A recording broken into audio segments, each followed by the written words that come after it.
பேருந்து கட்டணம் உயர்வு என்று ஒரு செய்தி வந்து கொண்டிருக்கின்றது. ஆனால் அமைச்சர் அதை மறுக்கிறார். நீங்கள் அதை எப்படி பார்க்குறீங்க மேடம்? சார், இவங்க இப்படி தான் நம்ம மின்சார கட்டணத்துக்கும் அப்படி தான் சொன்னாங்க. அதே மாதிரி பத்திரப்பதிவு துறையில் அந்த பத்திரப்பதிவுக்கான கட்டணங்கள் ஏற்றும் பொழுதும் இதே மாதிரி தான் சொன்னாங்க. அதனால பேருந்துக்கும் இவங்க கட்டணங்கள் கண்டிப்பாக ஏற்றிடுவாங்க. அது அதுக்கான ஆயத்த பணியில் தான் இவங்க இருந்திருக்கிறாங்க.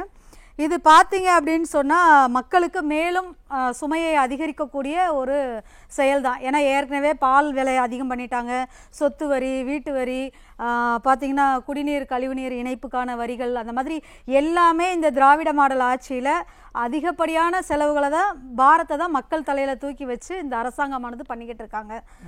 இது பார்த்தீங்க அப்படின்னு சொன்னால் மக்களுக்கு மிகப்பெரிய ஒரு பேரிழப்பு தான். இப்போ தமிழகம் முழுவதும் 8 பேருந்து கழகங்கள் மூலமாக இந்த பேருந்துகள் இயக்கப்படுகின்றன. அதில் பார்த்தீங்க அப்படின்னு சொன்னால் 1.85 கோடி பேர் தினமும் பயணம் பண்ணுறாங்க அப்படின்னு சொல்லி அவங்க புள்ளி விவரங்கள்லாம் கொடுத்துட்டு, தினமும் பார்த்தீங்கன்னா மாதத்துக்கு எங்களுக்கு 600 கோடி நஷ்டத்தில் போகுது அப்படின்னு தான் இவங்க சொல்லியிருக்காங்க. அப்போ ஏன் ஒரு தரமான ஒரு போக்குவரத்தை நம்ம அரசாங்கத்தால் மக்களுக்கு தர முடியல?